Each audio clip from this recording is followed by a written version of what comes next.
আজি আমি আলোচনা কৰিবলৈ আগবঢ়া বিষয়টো হৈছে GRR gradual release of responsibility বা ক্ৰমাগত দায়িত্ব বিতৰণ।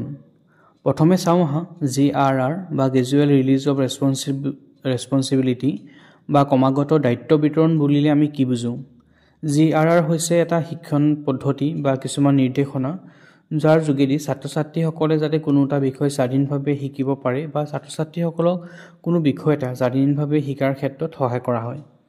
ইয়াত শিক্ষকে ক্ৰমান্বয়ে তেওঁৰ নিজৰ দায়িত্ব তেওঁৰ শিকোৱাৰ দায়িত্ব বা শিক্ষকৰ দায়িত্ব ক্ৰমান্বয়ে তেওঁ এটা ছাত্ৰ-ছাত্ৰীসকললৈ অলপকৈ বিতৰণ কৰে। সেইকাৰণে ইয়াক ক্ৰমাগত দায়িত্ব বিতৰণ বুলিও কোৱা হয়। এই GRRৰ যোগেদি ছাত্ৰ-ছাত্ৰীসকলক আত্মনিৰ্ভৰশীল কৰি তুলিবলৈ চেষ্টা কৰা হয়। এই পদ্ধতিৰ যোগেদি ক্ৰমান্বয়ে শিক্ষকে প্ৰথমে শিকায়, তাৰপাছত ছাত্ৰ-ছাত্ৰীসকলৰ লগত একেলগে কৰে, তাৰপিছত ছাত্ৰ-ছাত্ৰীসকলক দলত কামটো কৰিব দিব আৰু একেবাৰে শেষত ছাত্ৰ-ছাত্ৰীক অকলে সেই একেটা কামকে তেওঁক অকলে কৰিবলৈ দিব যাতে তেওঁলোকে নিজে শিকিব পাৰে। ইয়াত শিক্ষকৰ যি দায়িত্ব সেয়া লাহে লাহে ছাত্ৰ-ছাত্ৰীলৈ বিতৰণ কৰি দিয়া হয় আৰু সেইবাবে ইয়াক ক্ৰমাগত দায়িত্ব বিতৰণ বুলিও কোৱা হয়। ইয়াত চাবলৈ গ'লে GRRত কেইটামান স্তৰ আছে। সেই স্তৰকেইটাৰ মাজেৰে শিক্ষকৰ পৰা ছাত্ৰ-ছাত্ৰীলৈ দায়িত্ববোৰ ক্ৰমান্বয়ে বিতৰণ হৈ গৈ থাকে। এতিয়া GRRৰ মূল স্তৰ বুলি ক'লে আমি চাৰিটা স্তৰ পাইছোঁ। সেইকেইটা হৈছে I do it মই কৰোঁ, we do it আমি কৰোঁ, you do it বা you do it together তোমালোকে একেলগে কৰা, you do it alone তুমি অকলে কৰা।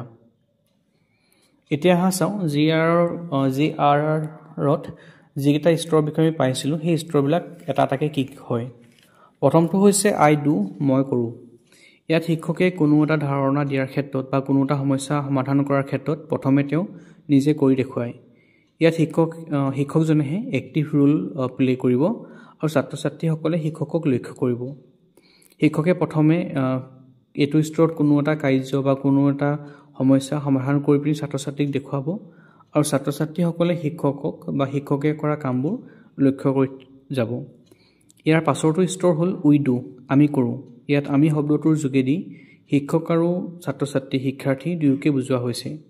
ইয়াত শিক্ষক আৰু শিক্ষাৰ্থী দুয়ো মিলি পিনি তেওঁলোকে সমস্যাটো সমাধান কৰিব আৰু ইয়াত ছাত্ৰ-ছাত্ৰীসকলেও সক্ৰিয়ভাৱে অংশগ্ৰহণ কৰিব। গতিকে প্ৰথমৰ স্তৰটোত আমি পালোঁ যে শিক্ষকে ধৰা কোনো সমস্যা এটা কেনেকৈ সমাধান কৰিব লাগে তাক দেখাই দিলে। তাৰ পিছৰ পাৰ্টটোত শিক্ষক আৰু ছাত্ৰ-ছাত্ৰী মিলি পিনি তেনেকুৱা সমস্যা আকৌ সমাধান কৰিছে। তাৰপৰা 3 নম্বৰ স্তৰটো হ'ব you do together বা you do it together তুমি কৰা বা তোমালোকে কৰা। ইয়াত শিক্ষকে ডাইৰেক্টলি ছাত্ৰ-ছাত্ৰীসকলক সহায় নকৰে। শিক্ষকে ছাত্ৰ-ছাত্ৰীসকলক দল বা গ্ৰুপ বনাই তেওঁলোকক সমস্যাটো সমাধান কৰিব দিয়ে। ইয়াত ছাত্ৰ-ছাত্ৰীয়ে দলত বিভক্ত হৈ পিনি সক্ৰিয়ভাৱে কাম কৰে আৰু সমস্যাটো সমাধান কৰে আৰু শিক্ষকজনে ছাত্ৰ-ছাত্ৰীসকলক লক্ষ্য কৰি যাব। ইয়াৰ পাছৰটো স্তৰ হ'ল you do একেবাৰে শেষৰটো স্তৰ। আমি ইয়াত কি পালোঁ, প্ৰথমতে শিক্ষকজনে নিজে কৰি দেখালে, তাৰপাছত ছাত্ৰ-ছাত্ৰী আৰু শিক্ষকে মিলি একেলগে কৰিলে, তাৰপাছত ছাত্ৰ-ছাত্ৰীসকলক একোটা গ্ৰুপ বনাই পিনি বা তেওঁলোকক পেয়াৰ বনাই পিনি এনেকৈ সেই একেটা সমস্যাকে সমাধান কৰিব দিলে। ইয়াৰ পাছত এতিয়া যিহেতু ছাত্ৰ-ছাত্ৰীসকলে গ্ৰুপত কৰিলে, এতিয়া ছাত্ৰ-ছাত্ৰীসকলক অকলে কৰিব প্ৰতিজন শিক্ষাৰ্থীয়ে অকলে কৰিব। গতিকে একেবাৰে লাষ্টৰ স্তৰটো হ'ল you do বা you do alone তুমি অকলে কৰা। ইয়াৰ আগৰ স্তৰটো ছাত্ৰ-ছাত্ৰীয়ে গ্ৰুপত যিহেতু সমস্যাটো সমাধান কৰিছিলে, গতিকে এইটো স্তৰত ছাত্ৰ-ছাত্ৰীয়ে নিজেই অকলে সম্পূৰ্ণ স্বাধীনভাৱে অকলে তেওঁলোকে কামটো বা সেই সমস্যাটো সমাধান কৰিব। গতিকে এইটো স্তৰত ছাত্ৰ-ছাত্ৰীয়ে সম্পূৰ্ণৰূপে অকলে কামটো বা সমস্যাটো সমাধান কৰিব, লগতে তেওঁলোক আত্মনিৰ্ভৰশীল হ'ব। গতিকে আমি ইয়াত দেখিলোঁ যে শিক্ষকৰ ক্ষেত্ৰত বা শিক্ষকৰ ফালৰ পৰা চাব গ'লে প্ৰথমে শিক্ষকে কামটো কৰিব আৰু ষ্টুডেণ্টসকলক তেওঁ কৰা কামবিলাক বা যিবিলাক ইনষ্ট্ৰাকশ্যন তেওঁলোক দিছে সেইবোৰ লক্ষ্য কৰিবলৈ দিব।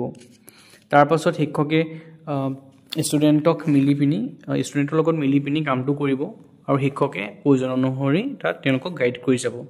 তাৰপাছত শিক্ষকে ষ্টুডেণ্টক গ্ৰুপত ভাগ কৰি দিব য'ত তেওঁলোকে কলাবৰেশ্যনৰ যোগেদি ইজনে সিজনৰ লগত সহায় কৰি পিনি তেওঁলোকে সমস্যাটো সমাধান কৰিব আৰু শিক্ষকে চাই থাকিব।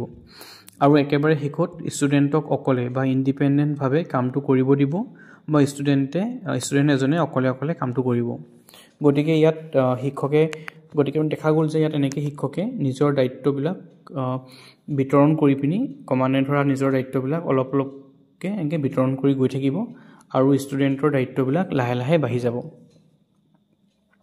ঠিক আছে ঠিক গতিকে যদি আমি এতিয়া যিটো দেখিলোঁ সেয়া হৈছে শিক্ষকৰ পইণ্ট অফ ভিউৰ পৰা বা শিক্ষকৰ ফালৰ পৰা যদি চাব যাওঁ তেনেহ'লে আমি পালোঁ যে প্ৰথমে শিক্ষকে অকলে কৰিলে তাৰপৰা শিক্ষক আৰু ছাত্ৰ ছাত্ৰীয়ে কৰিলে তাৰপিছত ছাত্ৰ ছাত্ৰীসকলে গ্ৰুপত কৰিলে তাৰপিছত ছাত্ৰ ছাত্ৰীয়ে মানে তেওঁলোকে ব্যক্তিগতভাৱে অকলে কৰিলে গতিকে ইয়াত শিক্ষকৰ ফালৰ পৰা দায়িত্বটো বিতৰণ তেনেকৈ কৰা হৈছে গতিকে এতিয়া যদি আমি একেখিনি কথাকে বা একেখিনি কামকে ষ্টুডেণ্টৰ পইণ্টৰ ফালৰ পৰা চাওঁ তেতিয়া আমি দেখিম যে ষ্টুডেণ্টৰ প্ৰথম ক্ষেত্ৰত ষ্টুডেণ্টৰ দায়িত্ব কম য'ত শিক্ষকে কেনেকৈ কৰে তেওঁ তাক চাই আছে গতিকে শ্ব'মি মোক দেখুওৱা মানে শিক্ষকে কামটো কৰি পিনি ছাত্ৰ ছাত্ৰীসকলক দেখাইছে তাৰ পিছৰ স্তৰত কি হ'ল ছাত্ৰ ছাত্ৰী আৰু শিক্ষক দুয়ো মিলি কাম কৰিছে য'ত শিক্ষকে গাইড হিচাপে আছে আৰু ধৰক মানে এজ এ গাইড তেওঁ সহায় কৰি আছে আৰু ছাত্ৰ ছাত্ৰীও নিজেও কৰি আছে গতিকে ইয়াত মানে যদি কিবা প্ৰয়োজন হয় ছাত্ৰ ছাত্ৰী শিক্ষকৰ পৰা সহায় ল'ব তাৰ পাছৰটো হ'ল ৱাটছ মি ক'বলৈ গ'লে ইয়াত কি হৈছে ছাত্ৰ ছাত্ৰীয়ে গ্ৰুপত মিলি পিনি ইজনে সিজনে একেলগে হৈ পিনি মানে আনে পৰস্পৰে ইজনে সিজনক সহায় কৰি পিনি কামটো কৰিছে আৰু শিক্ষকে তেওঁলোকক চাই আছে সেইকাৰণে কোৱা হৈছে ৱাটছ মি তাৰপাছত এনেদৰে একেলগে ধৰণে তেওঁলোকে কলেবৰেশ্যনত ষ্টুডেণ্টে নিজৰ মানে ধৰক গ্ৰুপত বা কোনো নিজৰ পাৰ্টনাৰৰ লগত এনেকৈ কামটো কৰাৰ পাছত তেওঁলোকে পিছৰ স্তৰটোত কি হ'ব তেওঁলোকে অকলে ষ্টুডেণ্টজনে অকলে নিজৰ যিটো কাম আছিলে সেই কামটো তেওঁ অকলে কৰিব গতিকে ইয়াত কোৱা হৈছে লেট মি ডু ইট মোক অকলে কৰিব দিয়া গতিকে ইয়াত দেখা গ'ল যে কি হ'ল একেবাৰে শেষত শিক্ষকৰ পৰা দায়িত্ব আহি পিনি ষ্টুডেণ্টৰ ওপৰত বাঢ়ি গৈছেগৈ ইয়াত কি দেখিছোঁ যে প্ৰথমতে শিক্ষকজনে কামখিনি কৰি আছে ছাত্ৰ ছাত্ৰীয়ে চাই আছে তাৰপিছত শিক্ষক আৰু ষ্টুডেণ্টে মিলি পিনি কামটো কৰিছে গতিকে হেল্প মি মানে সহায় কৰিছে শিক্ষকে প্ৰয়োজন অনুসৰি তাৰপিছত ছাত্ৰ ছাত্ৰীসকলে নিজৰ গ্ৰুপত কামখিনি কৰিছে আৰু শিক্ষকে চাই আছে তাৰপিছত কি হ'ল একেবাৰে লাষ্টত গৈ পিনি ছাত্ৰ ছাত্ৰীয়ে অকলে কামটো কৰিছে গতিকে প্ৰথমতে যেতিয়া তেওঁলোকে চাই আছিল তেওঁলোকৰ দায়িত্ব কম আছিল তাৰপৰা তেওঁলোকৰ অকণমান দায়িত্ব বাঢ়িলে য'ত শিক্ষক আৰু তেওঁক সহায় কৰি আছে তাৰপিছত শিক্ষক আঁতৰি গুচি গ'ল তেওঁলোকে লগৰ সমনীয়াৰ লগত কৰিলে গতিকে শিক্ষকজন নাই যেতিয়া তেওঁলোকে সমস্যাটো সমাধান কৰাৰ দায়িত্ব তেওঁলোকৰ গাত মানে অলপ বেছিকৈ পৰিলে আৰু একেবাৰে লাষ্টত গৈ পিনি তেওঁলোকে ছাত্ৰ ছাত্ৰীসকলে নিজে কামটো কৰিছে সহায় কৰিবৰ কাৰণে না শিক্ষক আছে না লগৰীয়া আছে গতিকে তেওঁলোকৰ দায়িত্ব সমস্যাটো সমাধান কৰাৰ দায়িত্ব আটাইতকৈ বেছি তেওঁলোকৰ বাঢ়ি গ'ল গতিকে দেখা গ'ল যে শিক্ষকৰ ক্ষেত্ৰত কি হৈছিলে শিক্ষকৰ ক্ষেত্ৰত দায়িত্ববিলাক ক্ৰমান্বয়ে কমাই ছাত্ৰ ছাত্ৰীয়ে মানে বাঢ়ি গৈ আছিল আৰু ছাত্ৰ ছাত্ৰীৰ পইণ্টৰ ভিতৰৰ পৰা চাব গ'লে যে প্ৰথমতে শিক্ষকৰ দায়িত্ব বেছি আছিল তেওঁলোকৰ দায়িত্ব কম আছিল আৰু ক্ৰমান্বয়ে দায়িত্ব কমি আহি পিনি শিক্ষকে সেই শিকাৰ যিটো মানে কাৰ্য আছিল সেই কাৰ্যবিলাক মানে ক্ৰমান্বয়ে ছাত্ৰ ছাত্ৰীৰ গাত মানে দায়িত্বটো বঢ়াই গৈ থাকে গতিকে এইটোকে থুলমূলকৈ আছিলে যি আৰ বা ক্ৰমাগত দায়িত্ব বিতৰণৰ বিষয়ে আশা কৰোঁ আপোনালোকে বুজি পাইছে থেংক ইউ